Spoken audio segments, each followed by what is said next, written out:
जब संपूर्ण वैभव होते हुए भी प्रभु श्री राम का मन व्याकुल था, तब गुरु वशिष्ठ के ज्ञान ने उन्हें विषाद से बाहर निकाला। सुनिए बकुल जी की वाणी में। जय श्री राम। स्वागत है। तो कल गुरु वशिष्ठ ने बहुत बहुत बहुत ही गहराई वाली बात बताई थी। आज नए मणिके के साथ क्या होता है, आज हमारा गणतंत्र दिन है, 26 जनवरी है। देखते हैं श्लोक में क्या है। मोक्ष द्वारे द्वारपाल च अद्वारः परिकीर्तितः शमो विचारः संतोषः चतुर्थः साधु संगमः। अर्थ है, हे राम, मोक्ष के राज्य के द्वार पर 4 द्वारपाल हैं। वे है, अभी मोक्ष की बात आ गई है और बहुत ही सूक्ष्म बात आज बताने जा रहे हैं। आज मोक्ष के 4 द्वारपाल की बात हो रही है। बहुत सुंदर है, बहुत ही धैर्य और तीव्रता के साथ सुनना पड़ेगा। तो एक द्वारपाल है आत्मसंयम, दूसरा अनुसंधान, तीसरा संतोष, चौथा सत्संग। बुद्धिमान साधक को इनसे प्रयत्न पूर्वक मित्रता करनी चाहिए। कम से कम एक से तो करनी ही चाहिए। एक 4 है, 4 में एक तो करनी ही है। बहुत बड़ी सूक्ष्मता के साथ बताने वाले हैं। वशिष्ठ ने कहा, इसी प्रकार हर युग में ब्रह्मा अनेक संतों और मुझ में प्रकट होकर सभी प्राणियों को आध्यात्मिक ज्ञान प्रदान करता है। ऐसे सभी संत अपने कर्तव्य का निर्वाह कर सके, इसके लिए ब्रह्मा बुद्धिमान और न्यायशील राजाओं को भी उत्पन्न करता है, जो धरती के विभिन्न भागों पर न्यायपूर्वक शासन करते हैं। तो सबसे पहले तो लोगों को कष्ट को दूर करने के लिए क्या वशिष्ठ जैसे गुरुजनों को तैयार कर दिया, लेकिन उनका भी तो निर्वाह करना चाहिए, उनका भी तो जीवन था। तो उनके निर्वाह के लिए राजाओं का सर्जन किया। फिर भी ये राजा सत्ता और सुख की भूख से भ्रष्ट हो जाते हैं। राजा तो सर्जन किया किसके लिए? गुरुजनों के लिए, लेकिन वो खुद भ्रष्ट हो जाते हैं। तो परस्पर हितों के संघर्ष के कारण इनमें युद्ध भी होते हैं, जिनके फलस्वरूप दावों को बढ़ावा मिलता है। उनका ज्ञान दूर हो, इसलिए संत उन्हें आध्यात्मिक ज्ञान प्रदान करते हैं। प्राचीन काल में राजा इस ज्ञान को सहज प्राप्त करते थे, इसलिए इस विद्या को राज विद्या कहा जाता है।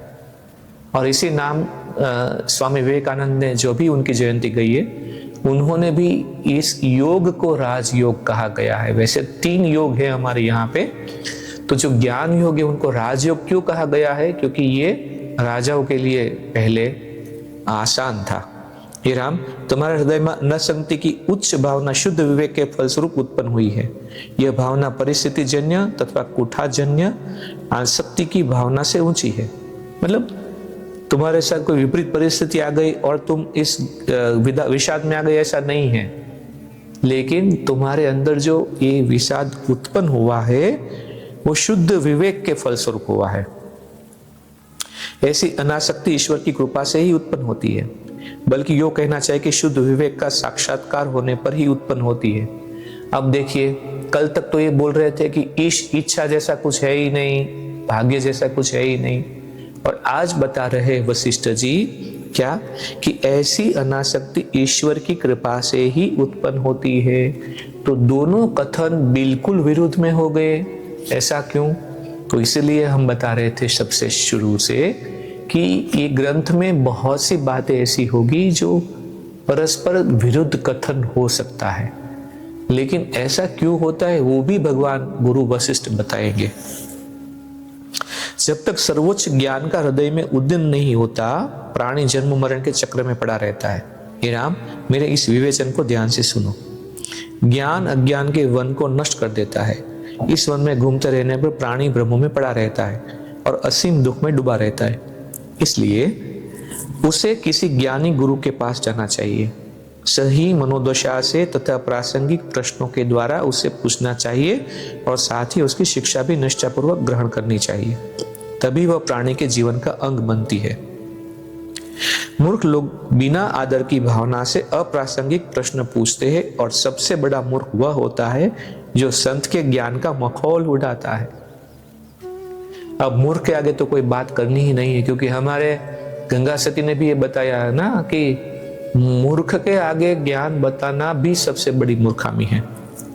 निश्चय ही वह संत नहीं होता जो मूर्खों के मूर्खतापूर्वक पूछे गए व्यर्थ के प्रश्नों का उत्तर देता हो।